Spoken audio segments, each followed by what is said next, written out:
সুপ্রিয় দর্শক, স্বাগত জানাচ্ছি আজকের সম্পাদকীয়তে। আমি মুস্তফা খন্দকার। নির্বাচনকে সামনে রেখে প্রতিশ্রুতির পসরা সাজিয়েছে রাজনৈতিক দলগুলো। গালভরা শব্দবালা দিয়ে গাথা এসব প্রতিশ্রুতি জনগণের কানে স্বস্তি দিলেও দেশের পোড়খা মানুষগুলোর কাছে সেগুলো কতটা বিশ্বাসযোগ্যতা পাবে সেটা প্রশ্নের দাবি রাখে। তবে স্বল্প সম্পদের দেশ হলেও জনসংখ্যার বিচারে বাংলাদেশের সম্ভাবনা অফুরন্ত। এই বিপুল মানুষকে প্রতিশ্রুতির ফুলঝুরি নয়, যদি রাজনৈতিক দলগুলো তাদের অঙ্গীকারের সবটুকু না হলেও জনগণের মৌলিক সমস্যাগুলো সমাধানের পাশাপাশি দুর্নীতি দমন, সামাজিক বৈষম্য হ্রাস ও ন্যায় বিচার নিশ্চিতে আন্তরিক হয়, তবে সন্দেহ নেই এদেশ হবে একটি সত্যিকার মানবিক ও কল্যাণকামী রাষ্ট্র। সেই বাংলাদেশ গড়তে কতটা প্রস্তুত আমাদের রাজনৈতিক দলগুলো? প্রাসঙ্গিক বিষয় নিয়ে আজকের সম্পাদকীয় প্রতিশ্রুতির ফুলঝুরি। আর এসব বিষয় নিয়ে কথা বলতে আমাদের স্টুডিওতে উপস্থিত আছেন দুজন অতিথি, মাসুদ কামাল, সিনিয়র সাংবাদিক, এবং অধ্যাপক ডক্টর নাহিদ ইসলাম খান, শিক্ষক, জাহাঙ্গীরনগর বিশ্ববিদ্যালয়। আপনার দুজনকে স্বাগত আমাদের আজকের আলোচনায়। দর্শক, আপনারাও এই আলোচনায় অংশ নিতে পারেন। এজন্য আপনাদের ফোন করতে হবে টেলিভিশনে দেখানো নম্বরে। এছাড়া ফেসবুকের মাধ্যমে আপনাদের মন্তব্য পাঠাতে পারেন। আলোচনার শুরুর আগে জানিয়ে দেব আজকের শিরোনাম।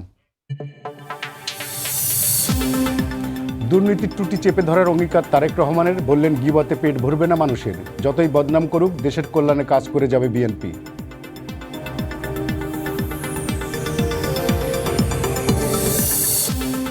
কায়দা করে ৩৯ ঋণখেলাপিকে প্রার্থী বানানো দল কিভাবে দেশকে দুর্নীতিমুক্ত করবে, প্রশ্ন জামাত আমিরের। ভোটের বাক্সে হাত দিলে গুঁড়িয়ে দেওয়ার হুঁশিয়ারি।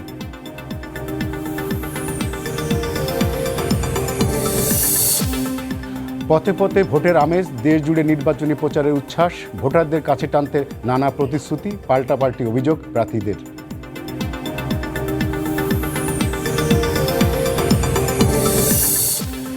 দিল্লিতে শেখ হাসিনার বক্তব্যে হুমকির মুখে বাংলাদেশের গণতান্ত্রিক রূপান্তর, অভ্যন্তরীণ হস্তক্ষেপে ক্ষোভ জানালো ঢাকা, সম্পর্কে নেতিবাচক প্রভাব পড়ার সতর্কতা।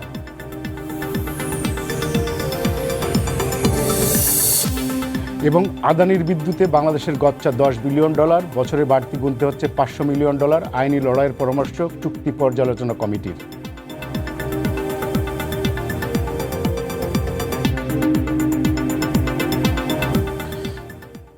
প্রথমে আমি পরিচয় করে দিয়েছিলাম মাসুদ কামাল ভাইকে, আমি এবার নাহিদ ইসলাম খানকে দিয়ে শুরু করতে চাই। আপনি জানেন যে প্রতি 5 বছর পর পর যে জাতীয় নির্বাচন হয়, সেই নির্বাচনে রাজনৈতিক দলগুলো নানা রকম প্রতিশ্রুতি দেয়, অনেকটা বিজ্ঞাপনের মতো, পণ্যের। কিন্তু নির্বাচনের পরে দেখা যায় তারা বেমুলুম সেসব ভুলে যাচ্ছে। কিন্তু এইবার 5 আগস্টের পরে যে নতুনভাবে দেশ শুরু হয়েছে, তাতে প্রতিশ্রুতি দিলে, এটা অঙ্গীকার করলে, এটা বাস্তবায়ন না করলে জনগণ কিন্তু বেশ উপযুক্ত জবাবই দেবে। তা আপনার কাছে কি মনে হয় যে এবারের প্রতিশ্রুতিগুলো কি আপনার কাছে মনে হয় রাজনৈতিক দলগুলো রেটরিক হিসেবে দেখছে, নাকি আসলেই তারা সিরিয়াসলি নিচ্ছে? আপনি কি বললেন প্রথমে, প্রতি 5 বছর পর পর নির্বাচন হয়? ওই আমি এটা অবাক কাণ্ড। একটা গণতান্ত্রিক সিস্টেমে এটাই সেটা বলেন, বাংলাদেশের নির্বাচনের কথা বললে তো 5 বছর কি ভাই, 17 বছর পর নির্বাচন হচ্ছে, তাই না? তো 17 বছর পর যেহেতু নির্বাচন হচ্ছে, প্রতিশ্রুতি তো 17 বছর জমা হয়ে আছে, তাই না, প্রত্যেকটা রাজনৈতিক দলের। তো প্রতিশ্রুতির লিস্টটা তো একটু বড় হবেই। তবে এটা সত্য যে প্রতিশ্রুতি যত বড়ই হোক না কেন, আমাদের তো ধরেন এর আগে কি হয়েছে আমরা তো বলতেই পারতাম না যে আমরা স্বপ্ন দেখি, কারণ স্বপ্নের পেটেন্ট আর রয়্যালটি তো কোনো একটা দলের কাছে বিক্রি হয়ে গিয়েছিল, তাই না? কিন্তু তারপরও বলতে চাই যে যে প্রতিশ্রুতিগুলো তারা দিচ্ছেন আমরা আসলে বিশ্বাস করতে চাই। এখন ধরেন আমি যদি দলগতভাবে প্রতিশ্রুতিগুলো দেখি, আপনি ধরেন বিএনপি তার 31 দফা তো বহু আগে থেকে 2014 থেকে শুরু করে ওটাকে বাড়িয়ে 31 দফা করেছে, তাই না? শুধু কিন্তু 31 দফা নয়, বিএনপি কিছু পলিসি দিয়েছে, হ্যাঁ। এবং আমার খুব ভালো লাগে বলতে যে ওই একটা পলিসির একটুখানি ইনসিগনিফিকেন্ট পার্ট আমি ছিলাম, যেটা এডুকেশন পলিসি। সো এটা কিন্তু আমি বিশ্বাস করি, যেহেতু আমি ওখানে কাজ করেছি, যে এডুকেশন পলিসি বলেন বা বিএনপির যে ফার্মার্স পলিসি, ইকোনমিক পলিসি, স্বাস্থ্য নিয়ে যে পলিসি, এগুলো কিন্তু বিএনপি আসলে নির্বাচনকে সামনে রেখে শুধু ইস্তেহারে দেওয়ার জন্য দেয়নি। এটার পেছনে কাজ চলেছে বছরের পর বছর, অ্যাটলিস্ট 1-1.5-2 বছর ধরে এই কাজগুলো চলেছে। তার মানে বিএনপির যে পলিসিগুলো বিএনপি দিয়েছে, সত্যি বিএনপি সেখানে কাজ করেছে এবং সে এটাকে রেটরিক বলা যাবে না কোনোভাবে, কারণ এখানে কস্ট বেনিফিট অ্যানালাইসিস করে বের করা হয়েছে কতটুকু করতে পারবে। এবং আপনি দেখবেন যে জনাব তারেক রহমান তার বক্তব্যে বলেছেন অনেক জায়গাতে যে উনি যতটুকু করতে পারবেন উনি ততটুকুই মানুষকে প্রত্যাশা দিতে চান, এর বাইরে দিতে চান না। তো এটা তো গেল বিএনপির। এখন আপনি যদি জামাত ইসলামের কথা বলেন, গত সপ্তাহ আগে পর্যন্ত আমি শুধু জানতাম যে জামাত ইসলামের পলিসি হচ্ছে মেয়েরা 5 ঘন্টা কাজ করবে না 8 ঘন্টা কাজ করবে, ঘরের ভিতর থাকলে আমি অনেক সম্মানিত হব, বাইরে গেলে কি হবে, তাই না? এটাই ছিল তাদের পলিসি। কিন্তু আমি জাস্ট লাস্ট উইকে দেখলাম যে একটা পলিসি সামিট করলেন তারা, তো যে পলিসিগুলো দিলেন হঠাৎ করে আসলো, সেটা ধরেন বিএনপিও দিয়েছে 31, ওনারা আমি বুঝতে পারলাম না কেন 30 দিলেন না বা 32 দিলেন না, ওনারাও 31-এই আছেন। অনেক পলিসির সাথে অনেক ধরনের মিল টিল আছে এবং সেখানে কিছু আনরিয়ালিস্টিক বিষয় আছে যেটা আমি আপনাকে বলতে চাই। যেমন স্বাস্থ্য খাত, সেখানে বলেছে 6 to 8% বৃদ্ধি করবে। বাংলাদেশে এখন পর্যন্ত স্বাস্থ্য খাতে 1%-এরও কম খরচ হয়, তাই না?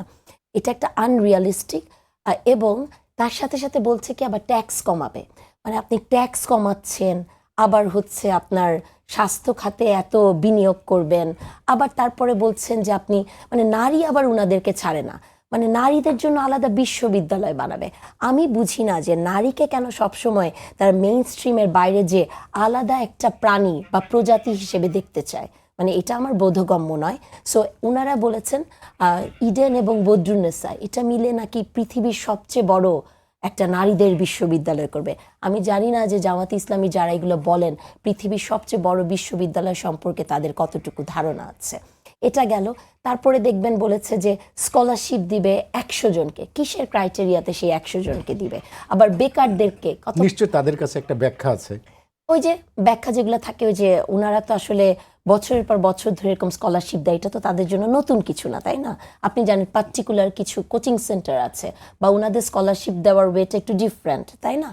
সো এটা একটা। তারপরে যেমন ধরেন আরও বলেছেন যে 5 লক্ষ বেকারকে মনে হয় 10,000 টাকা করে দিবে। শিক্ষিত বেকার। আচ্ছা, বাংলাদেশে বেকারের সংখ্যা কত? এখন এই 5 লক্ষকে আপনি বাছাই করবেন এটা চ্যারিটি, মানে শুরুতে আমরা অত এখন স্কিম হিসেবে তারা এখন দিচ্ছে। ধরেন আপনি এক বেকার, আপনি পেলেন, আমি পেলাম না, তাহলে আমার মনোযাতনা কিভাবে বন্ধ হবে? আমি যে রাস্তায় নামবো না, আর যা মব আপনারা শিখিয়ে দিচ্ছেন আমি যে মব করব না, সেটা আপনি কি করে বুঝলেন? আচ্ছা, এখন জামাতে যায়, এখন ধরেন এনসিপি, তাদের পলিসি কি? তারা কি চায়? তাদের ইশতেহারের গল্পগুলোর মধ্যে দেখবেন যে আপনি জুলাই সনদ, যেটাতে ওনারা নাকি স্বাক্ষর করেনি, করেছে কি? আর এখনো স্বাক্ষর করেনি। সেকেন্ড রিপাবলিক, হ্যাঁ, সেকেন্ড রিপাবলিক, মানে এটা আবার কি? সেটাও একটা কথা। মানে ওনারা তো এই বাক্যগুলো তার মানে কথাগুলো আপনি দিয়ে বলতে চাচ্ছেন যে যে রাজনৈতিক দলগুলো যে অঙ্গীকারগুলো করছে তার মধ্যে ম্যাক্সিমামই পূরণ করতে পারবে না, বিশেষ করে বিএনপিকে আপনি মনে করছেন যে একটা তারা মানে আমি মনে করছি যে বিএনপির পলিসিটা অনেক বেশি রিয়ালিস্টিক, বিকজ এটা শুধু পলিসিটা দেওয়ার জন্য দেয়নি, এটা আসলে ভীষণ রকমের হোমওয়ার্ক হয়েছে, এটাতে ভীষণ রকমের রিসার্চ হয়েছে এটাতে। কামাল ভাই, আমি আপনার কাছে আসি। আপনার কাছে কি মনে হয় এই রাজনৈতিক প্রতিশ্রুতিকে আপনি কিভাবে দেখছেন? দেখেন, বাংলাদেশে যে রাজনৈতিক যে কালচারটা, এই কালচার আসলে ইমপ্লিমেন্টেশনটাই সবচেয়ে বড় সমস্যা। তারেক রহমান যেদিন বলেছেন সেই যে আই হ্যাভ এ প্ল্যান, মানে ওনার একটা পরিকল্পনা আছে, কিন্তু এই পরিকল্পনা বাস্তবায়ন করবে কি? উনি নিজে তো আর বাস্তবায়ন সবগুলি করতে পারবেন না, এটা তো কোনো না কোনো লোক লাগবে যিনি বাস্তবায়ন করবেন। তিনি কে? এই জায়গাটাতেই সমস্যা। না, তিনি বলেছেন আমলাদের দিয়ে বাস্তবায়ন করা হবে, কিন্তু সে আমলাদেরকে উনি ট্রেনিং দেওয়ার ব্যবস্থা করবেন বিষয়টা গুলো নিয়ে। আমলাদের ট্রেনিং দিতে হবে না, আমলাদেরকে নজরদারি করতে হবে। আমলারা এত জানে যে 2 দিন পরে ওনারা করে দেবো, মাথা খারাপ করে দেবো। তারা কত জানে, আমরাও অনেক কিছু জানে, এবং জানে এমনভাবে তারা বিভিন্ন জিনিসকে আপনার সামনে নিয়ে আসবে যে আপনি মাথা উড়ে যাবো। এক পর্যায়ে বলবেন ভাই আপনি করেন, আমার রক্ষা করেন, এরা এগুলি করেন। যাই হোক, এনিওয়ে সে আলোচনায় আমি যাচ্ছি না। আমার কথা হলো কি, ইমপ্লিমেন্টেশনই মূল সমস্যাটা হয় আমাদের এখানে। আর আমাদের যে ট্রেডিশনাল রাজনীতি আমরা যেটা দেখে এসেছি, এখন হয়েছে কি, আমরা তারেক রহমান বলেন আর জামাত ইসলাম বলেন, দুজনকে কিন্তু আমরা দেখিনি আসলে। তারেক রহমানের যে চেহারাটা আজকের থেকে মনে করেন 2008 সালে আমরা যেটা দেখেছি, এবং তারপরে সেটাকে নানাভাবে বিবর্ধিত আকারে গত 17 বছরে শেখ হাসিনা সরকার যেভাবে মানুষের কাছে প্রজেক্ট করেছে, এটা কিন্তু তাদের একটা মিশন ছিল।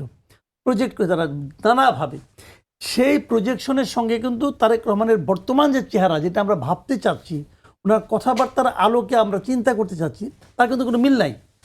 এখন এইটা যে উনি বলছেন, এটার সঙ্গে বাস্তবে গেলে পর উনি কতটুকু করতে পারবেন, সেটাও আসলে এক ধরনের হাইপোথেটিক্যাল ব্যাপার। কিন্তু আমরা আশা করতে পারি। আবার বিএনপি জামাতের যে জিনিসটা, জামাতেরও কিন্তু কখনো আমরা দেখি নাই এ ধরনের প্রতিশ্রুতি বাস্তবায়নের মতো বাস্তবতায় তারা দাঁড়িয়েছে, কখনোই দেখি নাই। কারণ তারা তো কখনো ক্ষমতার দাবিদারি ছিল না। তারা সবসময় তো মানে আপনার বেসিক্যালি 3 নাম্বার 4 নাম্বার দল ছিল, যে বড় একটা দলের সঙ্গে থেকে কিছু একটা শেয়ার নেওয়া যায় কিনা। ধরেন আপনি 2008 সালের কথা ভাবেন, 2008 সালে যখন নির্বাচন হয় ডিসেম্বরে, তখন জামাতের অবস্থানটা কী ছিল? ওনারা বিএনপির বি টিম ছিলেন। তাদের একটা মাত্র প্রত্যাশা ছিল যে যদি বিএনপি ক্ষমতায় যায়, আগের বার 2টা মন্ত্রী ছিল, এবার 3টা কি পাওয়া যাবে? তাদের কিন্তু এই প্ল্যান ছিল, আর কোনো প্ল্যান না। মানে স্বতন্ত্রভাবে ইলেকশন করার মধ্যে তাদের কোনো তাদের সাহসই ছিল না। শেখ হাসিনা তাদের একটা বিরাট সুবিধা করে দিয়েছে। শেখ হাসিনা তাদের এই দীর্ঘ সময় আন্ডারগ্রাউন্ডে রাখছে, এবং এই সময় তারা মনের মাধ্যমে মিশে নিজেদের হোমওয়ার্কগুলি করতে পারছে, মাঠ গুছাইতে পারছে। আমি তো মনে করি জামাতের এই উত্থানের পেছনে শেখ হাসিনার ভূমিকা সবচেয়ে বেশি। এটা আমার নিজস্ব বিশ্লেষণ। তো যা হোক, মানে আপনার প্রতিশ্রুতি দেওয়ার মতো বাস্তবতায় এবার জামাত আসছে। আর জামাত যদি ক্ষমতায় যায়, তারা তো আশা করতেছে, অনেকে আশা করতেছে, এবং এই নির্বাচন কিন্তু অত সহজ নাও হতে পারে। না, বাংলাদেশে কিন্তু এখনও অনেকে মনে করে যে নির্বাচন কেবল ভোটে হয় না, আরও কিছুতে হয়। আমি আপনাকে আরেকটা কথা বলি, শেখ হাসিনা, আমরা বলি না মাঝে মাঝে, যিনি বাংলাদেশের নির্বাচন ব্যবস্থাটাকে ধ্বংস করে দিয়ে গেছেন, এই ধ্বংসের একটা চেহারা হলো আপনার, আমার মনে হয় শেখ হাসিনাই প্রথম যে নাকি সরকার প্রধান হয়ে রাষ্ট্রের অর্থ দিয়ে উনি বিভিন্ন বাহিনীকে উৎকোচ হিসেবে দিয়েছেন। আগের নির্বাচনে উনি পুলিশকে উৎকোচ দিয়েছেন, ক্যাশ টাকা দিয়েছেন। এটা যে সমস্ত পুলিশরা পেয়েছে তাদের কাছ থেকে আমার শোনা। বিভিন্ন বাহিনীকে উনি টাকা দিয়েছেন, উৎকোচ, ঘুষ দিয়েছেন। যারা ঘুষটা পেয়ে অভ্যস্ত, তারা কিন্তু এবারও ঘুষের আশা করতে পারে। তার মানে আপনি বলছেন যে আইন শৃঙ্খলা বাহিনী যেমন নির্বাচন কন্ডাক্ট করবে, তাদের চরিত্রে কোনো পরিবর্তন হয়নি? আমি তা তো বই নাই, বলে করতে পারে, মিন তো সেরকমই নাও করতে পারে না। আমি বলছি আমি একবার পেয়েছি, আবার একটা ঘটনা আসতেছে, আমি আশা করতে পারি না? আশা করতে এটা তো আশঙ্কার কথা, আশা না। এখন না, সে তার আশা, আমার আশঙ্কা, তার আশা, সে আশা করতে পারে। এখন এখানে কি হয় জানেন, যিনি আশা করেন উনি মনে করেন আশা করছেন আপনার কাছ থেকে, আপনি দেন নাই, আপনি বলছেন না আমার জনগণ আছে, আমাকে জনগণ ভোট দিবে। এখন ওই সময় যদি আমি দিয়ে দেই, তাহলে কিন্তু তাদের ভূমিকাটা আবার চেঞ্জ হয়ে যাবে। আমি ওই সময় বড় আশঙ্কা করছি, এটা তো আশঙ্কাই, এটা তো আর কোনো কনফার্মেশন না। যে নির্বাচনে অনেকগুলো বিষয় কিন্তু, সে বললাম তো, শেখ হাসিনা এই নির্বাচন ব্যবস্থাটাকে মানে বিভিন্ন দিক থেকে, যত দিক আমি আপনি ভাবতে পারি তার চেয়েও বেশি বেশি দিক থেকে উনি এই নির্বাচন ব্যবস্থাটাকে নষ্ট করে দিয়েছেন ভাই। কিন্তু আমরা তো মনে করি যে শেখ হাসিনা এত খারাপ ছিল বলেই তার পতন হয়েছে, সে পালিয়ে গেছে। এখন বিদ্যমান বাস্তবতা রাজনৈতিক দলগুলো সেই খারাপটাকে অনুসরণ করবে না, তারা নতুন করে চিন্তা ভাবনা করবে। তাহলে তারা, আপনি এই ম্যানিপুলেশন, এই ধরনের চিন্তা ভাবনা কেন করছেন? আপনার কাছে কি মনে হচ্ছে যে কোনো কোনো রাজনৈতিক দল এই পথে হাঁটছে? শোনেন, এখানে তো হাঁটতেই পারে, হাঁটতে পারে। যিনি মনে করেন ভরসা করতে পারছে না, সে হাঁটতে পারে। যার ভরসা আছে সে হাঁটবে না, আর না হাইটা সে হয়তো তার ভরসার জায়গা ঝামেলা হতে পারে। তার মানে আপনি বলছেন যে রাজনৈতিক দলগুলোর ভেতরে এই ধরনের একটা টেন্ডেন্সি আপনি দেখতে পাচ্ছেন? আমি দেখতে পাচ্ছি না, আমি আশঙ্কার কথা বলছি। আচ্ছা, যে অনেকগুলো উইন্ডো একসময় খোলা হয়েছিল, সেই উইন্ডোগুলো বন্ধ করা হয়েছে কিনা এটা আমি শিওর না। আচ্ছা, আচ্ছা। আমি একটু নানির ইসলাম খানের কাছে আসি। কামাল ভাইয়ের আশঙ্কা এটা তো আছেই, তারপর এই যে নির্বাচন, রাজনৈতিক দলগুলো যে নির্বাচনের সময় প্রতিশ্রুতি দেয়, জনগণ কি সেই প্রতিশ্রুতি নিয়েই ভোট দেয় রাজনৈতিক দলগুলোকে, নাকি তাদের এসব প্রতিশ্রুতি তাদের কিছু যায় আসে না? তারা তাদের নিজের আইডিওলজি এবং যে পলিসি অনুযায়ী আগের, মানে তারা যেটা বিলং করে সেই অনুযায়ী তারা ভোটটা দেয়। মানে এগুলো কি কোনো কাজে আসে, এই ধরনের প্রতিশ্রুতি? এই যে কামাল ভাই জনগণ, কামাল ভাই তো জনগণ, আপনি তো তার কথাই শুনছেন। মানে কামাল ভাই আশঙ্কা বিশেষ করছেন। শ্রেণীর জনগণ না, আমি আমজনতার কথা বলছি। কামাল ভাই মানে আমরা আসলে আমজনতাই, ভোট তো কামাল ভাই দিবেন, তো কামাল ভাই আপনারা তো বুঝতে সমাজের পারছেন অগ্রসর শ্রেণী। এই ধরেন এই তো আশঙ্কার কথা শুনলেন। তো আমি আসলে বিশ্বাস করি কি জানেন, যত যাই বলেন না কেন বাংলাদেশের মানুষ এখন পর্যন্ত প্রতীকে ভোট দেয়, এখন পর্যন্ত প্রতীকে ভোট দেয়, এটা আমার বিশ্বাস। হ্যাঁ, হয়তো একটা প্রতীক এই মুহূর্তে নাই, যে প্রতীকের একটা ভোট আছে, একটা ভোট ব্যাংক আছে, কিন্তু বাংলাদেশের মানুষ প্রতীকে ভোট দেয়। তবে এইবার ওই যে অনেক কিছু বলা হচ্ছে না, জেনজি বা এরকম কিছু, ভোটের কোনো পরিবর্তন হতে পারে। আমরা যদি এখন শুধুমাত্র বিশ্ববিদ্যালয়ে পড়া ওই ছেলে মেয়েগুলোকেই জেনজি ভাবি তা কিন্তু না, আরও কিন্তু যারা আছে, যে ছেলেটা মানে খেতে কাজ করছে, যে কারখানায় কাজ করছে, সেও কিন্তু জেনজি, তাই না? তো তার ভোটটাও কিন্তু একটা ম্যাটার করে, হ্যাঁ, এবং ওই ভোটের সংখ্যাই কিন্তু অনেক বেশি। তো এই যে প্রতিশ্রুতির কথা বলেন, কিছু তো ফ্লোটিং ভোট থাকেই একটা সমাজে, না? ওই ফ্লোটিং ভোটগুলাই হচ্ছে এই প্রতিশ্রুতিগুলোকে একটু খোঁজে। আর এবার যেহেতু ধরেন এত বড় একটা গণ অভ্যুত্থান হয়েছে, মানুষ এখনো ট্রমার মধ্যে আছে, শকের মধ্যে আছে, অনেক রিকভারি হয় নাই, সেই সব জায়গা থেকে ভোটের ইকুয়েশনে একটু পরিবর্তন হতে পারে। তবে আমি মনে করি যে জরিপ টরিপ দেখে যে ইকুয়েশন আপনারা দেখছেন ভাবছেন, এইরকম হয়তো হবে না। মানে ফেসবুক বা সামাজিক যোগাযোগ মাধ্যমের ফলাফল একরকম, মাঠের ফলাফল আরেক রকম হবে। তবে এটা সত্যিই কথা যে বাংলাদেশের মানুষ আসলেই প্রতীকে ভোট দেয়, এবং আপনি দেখেছেন যে প্রতীকেই যদি ভোট না দিত, বা এই যে 17 বছর মানুষের ব্রেইনকে কোন একদিকে ধাবিত করা হয়েছিল। আপনার মনে আছে বেগম খালেদা জিয়ার জানাজার কথা, তাই না? বেগম খালেদা জিয়াকে তো এই 17 বছর কি না করা হয়েছে, তাই না? তাকে এতিমের টাকা মেরে খেয়েছে, আরো কত মানে ন্যারেটিভ বা বিশেষণে বিশেষায়িত করা হয়েছে। কিন্তু দেখেন এন্ড অফ দি ডে কি হয়েছে, মানে ওই 17 বছরের এত গ্লানি, এত বাজে কথা, তারপরও কিন্তু কিন্তু আমি একটু আপনাকে থামাই, এরাই যে বিএনপি কে ভোট দেবে তার গ্যারান্টি কি আছে? না, বেগম জিয়ার প্রতি একটা আলাদা না, আছে। সেটার কোনো গ্যারান্টি নাই, আমি ওটা বলছি না, আমি কোনো দলকে মেনশন করে বলছি না। আমি বলতে চাচ্ছি যে আপনি যা দেখেন বা আপনাকে জোর করে গেলানো হয়, সেটাই যে আপনার হজম হবে সেটা কোনো কথা না। আমি বলতে চাচ্ছি যে প্রতিশ্রুতি দেখে হয়তো কিছু ভোট এদিক ওদিক হবে, কিন্তু এখন পর্যন্ত symbol important. Symbol very important, আমি বিশ্বাস করি যে সিম্বল ভেরি ইম্পর্টেন্ট। কামাল ভাই, সিম্বল ইম্পর্টেন্ট, কিন্তু প্রতিশ্রুতির খুব বেশি ম্যাটার করবে না, ম্যাডাম বললেন, নারিন আপা বললেন যে মানে ফ্লোটিং ভোটার সামান্য।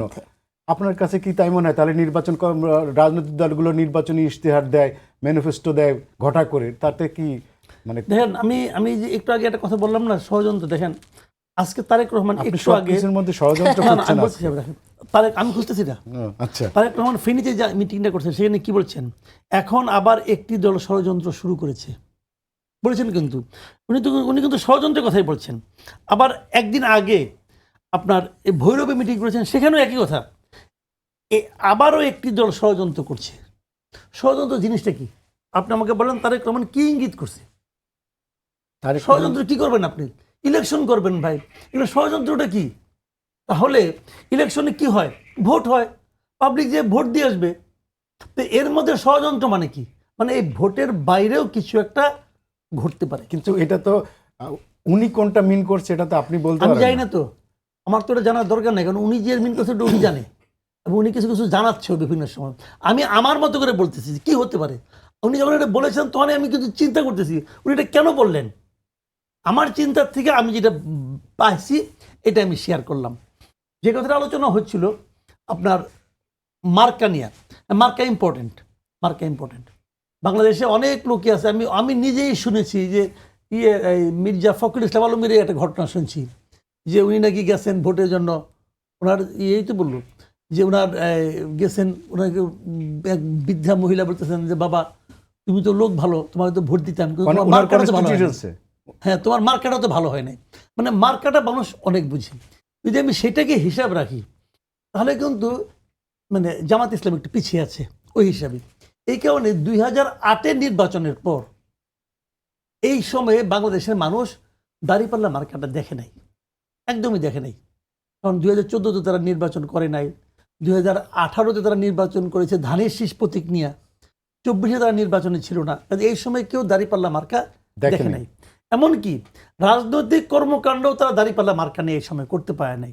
তারা তো ধানের শীষে ইলেকশন করেছে, হ্যাঁ, সর্বশেষ। এবং মিটিং টিটিংও তারা করতে পারে না এই সময়। কিন্তু ধানের শীষের কিন্তু মিটিং করেছে, সেই মিটিংয়ে জ্যান্ত ধানের শীষ নিয়ে অনেকে হাজির হয়েছে। কিন্তু মার্কা হিসেবে ধানের শীষ। এমনকি আমি এই কথাও বলি যে দাঁড়িপাল্লার চেয়ে আমাদের দেশের ভোটারের কাছে হাত পাখা বেশি পরিচিত মার্কা। ইসলামী শাসনতন্ত্র আন্দোলনের জি, আচ্ছা। এদেরটা পরিচিত, এদের এই কারণ মার্কাগুলো এরা তো চিনে। হাসিনার সব ম্যাক্সিমাম নির্বাচনের সে অংশ একমাত্র নিছে। বরিশালে চট থাপ্পড় না খেলে হ্যাঁ। হয়তো বাকিটাও করতো। বরিশালে মেয়রে যে চট থাপ্পড় খাইয়া জান শহীদ তখন হয়েছে। তাদের মধ্যে অভিমান তৈরি হয়েছে। অভিমান হইতে পারে, কিন্তু অভিমানকে কিন্তু একদম হালকা করে দেখেন না। সেই অভিমানজনিত কারণে তারা হয়তো 24-24 নির্বাচনে যায় নাই, তাহলে আমার ধারণা এখানেও যাইতো। কাজে কিন্তু সেটা ব্যাপার না। ব্যাপারটা হলো মার্কার কথা যদি বলি, তাহলে হাত পাখা কিন্তু দাঁড়িপাল্লার চেয়েও মানুষের কাছে বেশি পরিচিত। সেক্ষেত্রে একটু পিছিয়ে আছে জামাতে ইসলাম তার মার্কাটা নিয়ে। কিন্তু তারপরে আবার কিছু কিছু ইমেজগত ব্যাপার স্যাপার আছে। যেমন জামাত কিন্তু খুব টেকনিক্যালি যে জিনিসটা প্রচার করেছে, একদম ওরা কিন্তু 2024-এর 5 তারিখ থেকেই তারা কিন্তু বিএনপির বিষয়ে একদম মেটিকুলাসলি তারা কিন্তু প্রচারণা চালাচ্ছে। বিএনপি কিছু আকাম কুকাম করছে, এতে কোনো সন্দেহ নেই। কিন্তু সেটা ফুলিয়ে ফাপিয়ে বড় করা হচ্ছে। হ্যাঁ, সেটাকে ওই যে বললাম, ওটাকে তারা কিন্তু আপনার বিবর্ধিত করে মানুষের কাছে উপস্থাপন করার কাজ তারা করছে। এটা তাদের কৌশল। এই কৌশলটা আপনার খারাপ লাগতে পারে, কিন্তু এই কৌশলটা কিন্তু কার্যকর ছিল। এবং সেই কৌশলের ধাক্কা বিএনপি কতটুকু সামলাতে পেরেছে এবং এখন পারছে কিনা, এখন অনেক জায়গায় শুনি বিএনপি পোলাপান কিন্তু ওই হামকি ধামকি কিন্তু করে যাচ্ছে বিভিন্ন জায়গায়। যে এইগুলো বিএনপির জন্য কিন্তু মানে মানুষ কিন্তু মিলিয়ে নেয়। এবং সেক্ষেত্রে আমি মনে করি বিএনপির জন্য একটু নেতিবাচক অবস্থানে আছে। এখন বিএনপির জন্য লাভজনক কথা সেটা আমি বলি। লাভজনক বিষয়টা হলো যে তারেক রহমান এসেছেন, আসার পর উনি যে জোয়াট, ওনাকে কেন্দ্র করে যে জোয়াটটা তৈরি হয়েছে, সেই জোয়াটটা উনি যদি ঠিক মতো কন্টিনিউ করতে পারেন, মানে এই মোমেন্টামটা যদি উনি ধরে রাখতে পারেন, তাহলে বিএনপির জন্য ভালো হবে। এবং আরও একটা কথা বলি, এই মোমেন্টামে কিন্তু ইয়াং জেনারেশনকে মানে সম্পৃক্ত করতে হবে। ইয়াং জেনারেশন যদি তারেক রহমানের এই মোমেন্টামের সঙ্গে, এই জোয়ারের সঙ্গে যুক্ত না হয়, তাহলে কিন্তু বিএনপির একটু কষ্ট হবে। আচ্ছা, নানুল ইসলাম খান, আমরা দেখছি যে রাজনৈতিক দলগুলো অনেক প্রতিশ্রুতি দিচ্ছে বিভিন্ন জায়গায় বিভিন্ন রকম। আজকে যেমন জামাত ইসলামের আমির বলেছেন বকশীবাজারে যে 5 বছর জামাত জনগণের চৌকিদার হিসেবে থাকবে। আমার তো আবার এই সব প্রতিশ্রুতি নিয়ে বিভিন্ন ধরনের ফটো কার্ড, বিভিন্ন ধরনের মিম, ব্যঙ্গচিত্র, এবং সেগুলোর মধ্যে অনেক দেখা যাচ্ছে যে মিসগাইড হচ্ছে মানুষ, যেটা বলছে সেটাকে উল্টাভাবে করছে। এই যে নির্বাচনে যে এই যে সোশ্যাল মিডিয়ার এবং এইগুলোর যে ব্যবহার সাইবারের, এই বিষয়টাকে আপনি কি মনে করেন যে ভোটাররা এতে, এবং সবচেয়ে বড় কথা হলো পার্টিকুলারলি ধর্মের ব্যবহারটা, যেটা নির্বাচন আচরণবিধির সম্পূর্ণ লঙ্ঘন, সেটাও করা হচ্ছে, বিষয়টাকে আপনি কিভাবে দেখছেন? সমস্যা তো করে ফেললেন এখানেই। আপনি বললেন, উনি বলেছেন কি চৌকিদার হয়ে থাকবেন। আপনি বলেন তো চৌকিদারের কাজ কি? সারাক্ষণ আপনাকে নজরে রাখা। একজন নারী হিসেবে আমি তো চাই না যে উনি চৌকিদার হয়ে আমাকে নজরদারিতে রাখুক, তাই না? না, তার মানে চৌকিদার আপনি ওইভাবে না দেখেন যে উনি আপনার মানে বাড়ি পাহারা দিচ্ছে। এখন কথা হচ্ছে যে উনি আমাকে পাহারা দিবে কেন? মানে আমার বাড়ি পাহারা দেওয়ার তো দরকার নাই।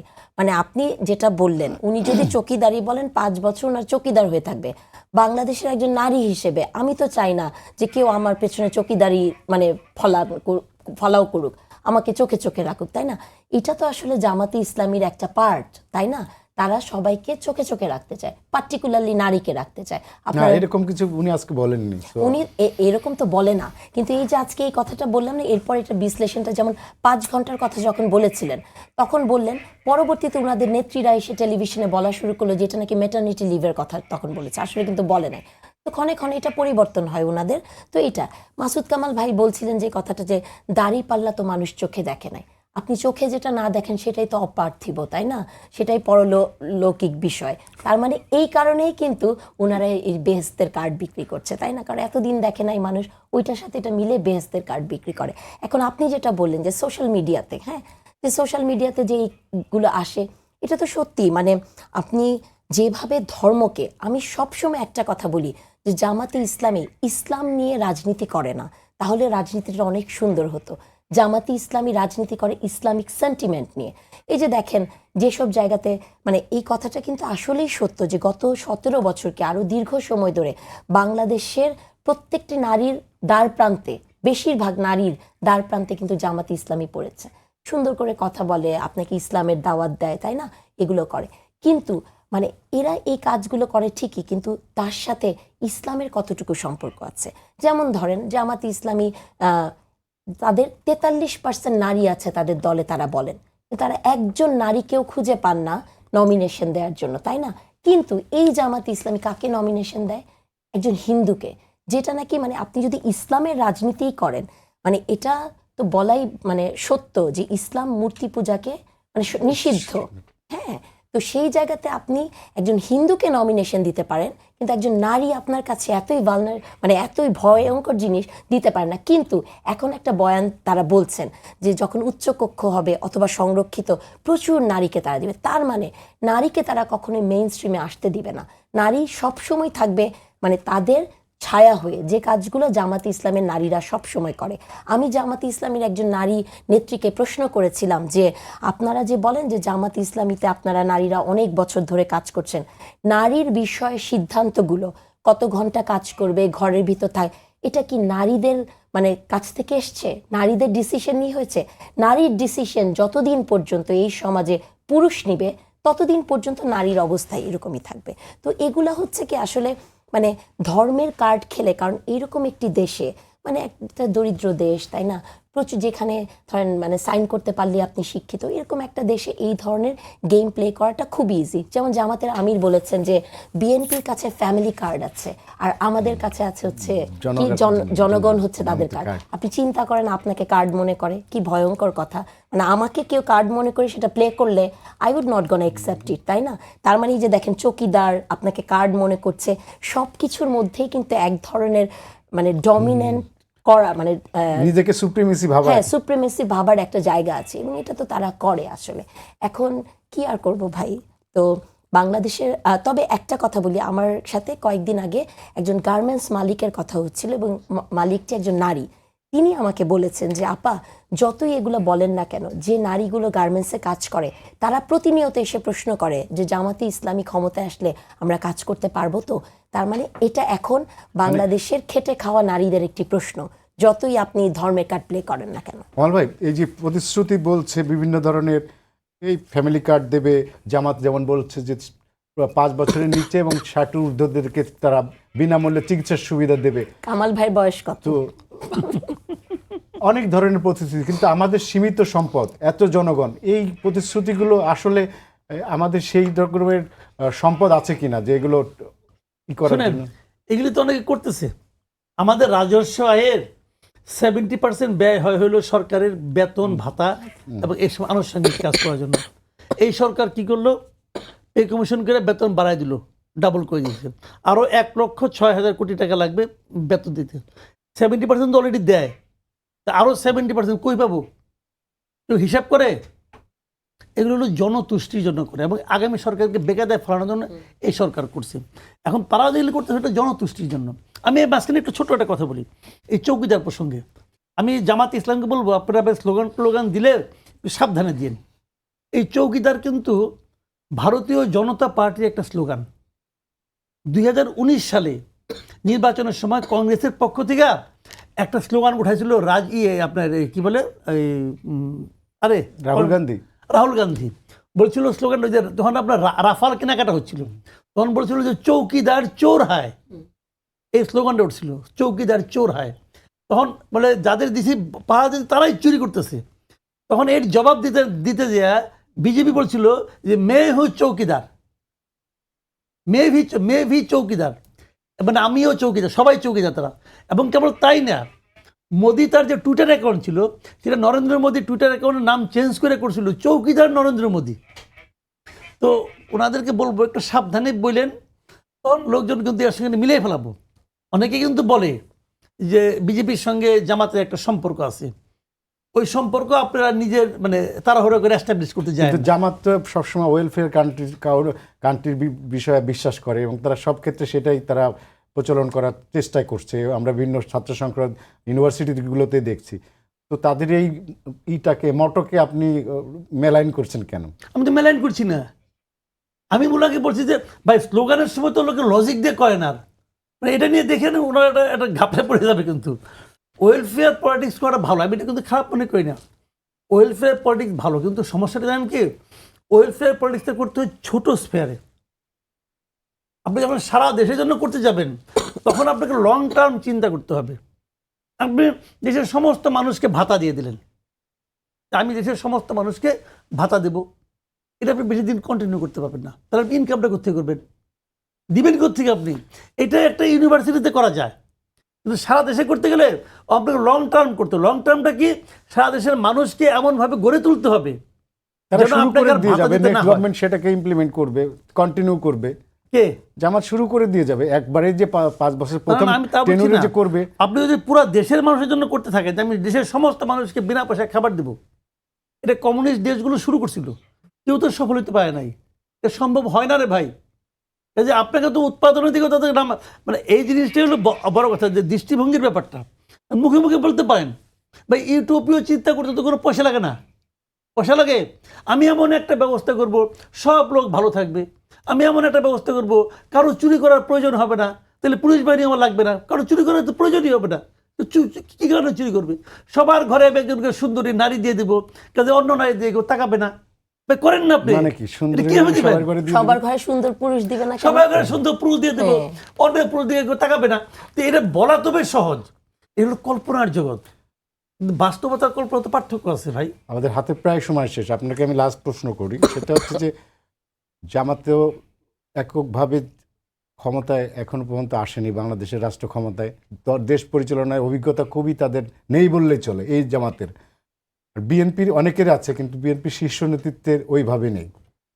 তো সেই ক্ষেত্রে আগামীতে দেশ চালাতে গেলে তাদের যে ক্যারিশমা আছে হয়তো বা, তো অভিজ্ঞতা নাই। সেক্ষেত্রে এই যে প্রতিশ্রুতিগুলো দিচ্ছে, যে অঙ্গীকারগুলো, এগুলো বাস্তবায়নের ক্ষেত্রে তারা কিভাবে করবে? মানে কি মনে হয় যে তাদের অভিজ্ঞতা নয়, তারা কিভাবে কাদের দিয়ে করবে? আর আমাদের আমলাতন্ত্র যে ধুরন্ধর, সেক্ষেত্রে কতখানি সাকসেস হবে এবং জনগণের কাছে নেক্সট 5 বছরের পরে কিভাবে দাঁড়াবে তারা? আসলে জামাত ইসলামের কথা আপনি যেটা বললেন, যে তারা তো আসলে রাষ্ট্র পরিচালনা কখনোই করে নাই, তাই না? বা জামাতের সবচেয়ে শীর্ষ যিনি, তার সমস্ত ভোটকে মানে যতবার ইলেকশন করছে সেটা যোগ করলে বিএনপির একজন নেতার একবারের ইলেকশনের ভোট, সেগুলো তো আছে। এটা একটা মানে তাদের জন্য তো এটা বিরাট একটা চ্যালেঞ্জ। তবে বিএনপি যেটা হয়েছে যে একটা অভিজ্ঞ দল, মানে আপনাকে সবসময় যে পার্টিকুলারলি টপকেই মানে অভিজ্ঞতা সম্পন্ন হতে হবে এমন না, কারণ টপ তো একা দেশ চালায় না, এটা একটা সিস্টেম, এটা একটা ইকোলজি, তাই না? ইকোসিস্টেম। সো ইকোসিস্টেমের মধ্যে মানে অন্যরা, আমি আশা করব যে টপের আশেপাশে যারা থাকবেন তারা যদি রিয়েলি মানে দেশকে ভালোবাসেন, তারা যদি সত্যি করতে চান, কিছু তো সম্ভব। তবে একটা জিনিস মনে রাখতে হবে যে ক্রান্তিকালের মধ্য দিয়ে এই দেশ গেছে, শুধু তো খালি আপনার প্রতিশ্রুতি আর ভালো ভালো কথা বললেই হবে না, আপনার অর্থনীতির দিক দেখতে হবে। যেমন ধরেন বিএনপিকে সবসময় সবাই বলে না দুর্নীতিতে চ্যাম্পিয়ন, কেন হয়েছিল বলেন তো? কারণ আগের বছরগুলোর যা অবস্থা ছিল সেটা বিএনপির ঘাড়ে এসে পড়েছে, তাই না? তো গত 17 বছরের একটা বিশাল মানে ফাঁকা একটা ঝুড়ি বিএনপিকে বহন করতে হবে, বা যারাই ক্ষমতা আসে তাদের। তো চ্যালেঞ্জ তো আছেই, তবে আমি বিশ্বাস করি যে যত চ্যালেঞ্জই থাকুক না কেন, যদি দেশকে আপনি সত্যি ভালোবাসেন, করতে চান, পজিটিভ কিছু করা সম্ভব, এটা আমি বিশ্বাস করি। মাসুদ কামাল এবং নাহারিন ইসলাম খান, আপনাদের দুজনকে ধন্যবাদ আমাদেরকে সময় দেওয়ার জন্য। সবাইকে ধন্যবাদ জানিয়ে শেষ করছি আজকের সম্পাদকীয়। আগামীকাল আবার দেখা হবে এই সময়ে। শুভরাত্রি।